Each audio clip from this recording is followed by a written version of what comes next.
தற்போது நமது இணைப்பில் முன்னாள் மத்திய அமைச்சர் திரு ப சிதம்பரம் இணைந்திருக்கிறார். அவரிடம் பேசலாம். சார் வணக்கம். வணக்கம் சார், இன்னைக்கு உச்சநீதிமன்றம் மிக அதிரடியாக ஒரு உத்தரவை பிறப்பிச்சிருக்காங்க. இதை நீங்க எப்படி பாக்குறீங்க? இந்த தேர்தல் பத்திரம் தொடர்பான இந்த தீர்ப்பை நான் வரவேற்கிறேன். ஸ்டேட் வங்கி செய்தது தவறு. அதை நேற்று முன்தினம் பத்திரிகையாளர்களை சந்திக்கும் பொழுது நான் தெளிவாக சொன்னேன்.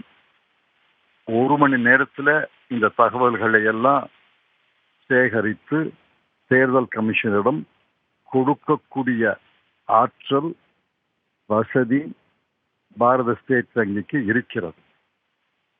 ஆனால் அவர்கள் ஏன் மத்திய அரசினுடைய ஆளுங்கட்சிக்கு உடந்தையாக நடந்து கொள்ள முற்பட்டார்கள் என்பது எனக்கு மிகுந்த வருத்தத்தையும் வியப்பையும் தருகிறது.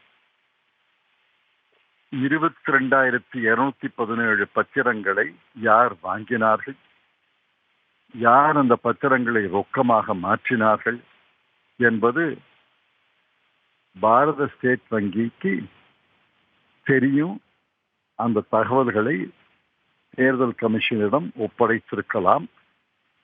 இப்பொழுது அவர்கள் 1-2 நாட்களுக்குள்ளே ஒப்படைக்க வேண்டும் என்று உச்சநீதிமன்றம் உத்தரவு அளித்திருக்கிறது. அதை தேர்தல் கமிஷன் 15ஆம் தேதி வெளியிட வேண்டும் என்றும் உச்சநீதிமன்றம் தீர்ப்பளித்திருக்கிறது. இந்த தீர்ப்பை நான் வரவேற்கிறேன். பாரத ஸ்டேட் வங்கியின் தலைவருக்கு என்னுடைய ஆழ்ந்த அனுதாபங்களை நான் தெரிவித்துக் கொள்கிறேன். சார், இந்த விவகாரத்தை பொறுத்த வரைக்கும் இப்ப இந்த தேர்தல் பத்திரங்கள் தொடர்பான இந்த டிஜிட்டல் ஆவணங்கள் தங்களிடம் இல்லை அப்படின்னு சொல்லி எஸ்பிஐ தரப்புல இருந்து இப்ப சொல்லியிருக்காங்க.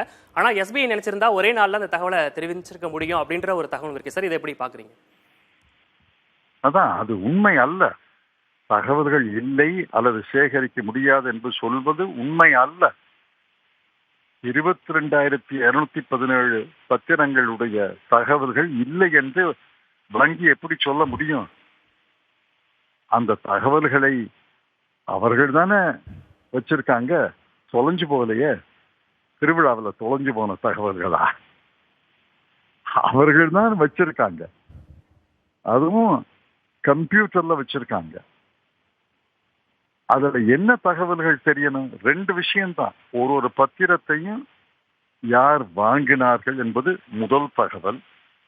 2வது தகவல், அந்த பத்திரத்தை, அந்த எண்ணுள்ள பத்திரத்தை எந்த அரசியல் கட்சி ரொக்கமாக மாற்றியது என்பது தகவல். அவ்வளவுதானே கேட்கிறோம். ஒரு பத்திரத்துக்கு ஒரு எண் இருக்கிறது. அதை ஒருத்தர் வாங்குறார். வாங்குற பெயர் வங்கிக்கு தெரியும். அது எப்படியோ ஒரு அரசியல் கட்சிக்கு தானமாக, கொடையாக தரப்படுகிறது. அந்த அரசியல் கட்சி மாற்றுகிறது. ஆக யார் வாங்கினாங்க, யார் ரொக்கமாக மாற்றினாங்க என்ற தகவல்களை என்னால் சேகரிக்க முடியாது என்று பாரத ஸ்டேட் வங்கி சொன்னது, இந்தியாவின் மிகப்பெரிய வங்கி சொன்னது, அதற்கு மிகப்பெரிய இழுக்கு. அந்த இழுக்கை இப்பொழுது துடைத்துக் கொள்வதற்கு உச்சநீதிமன்றம் ஒரு வாய்ப்பு தந்திருக்கிறது.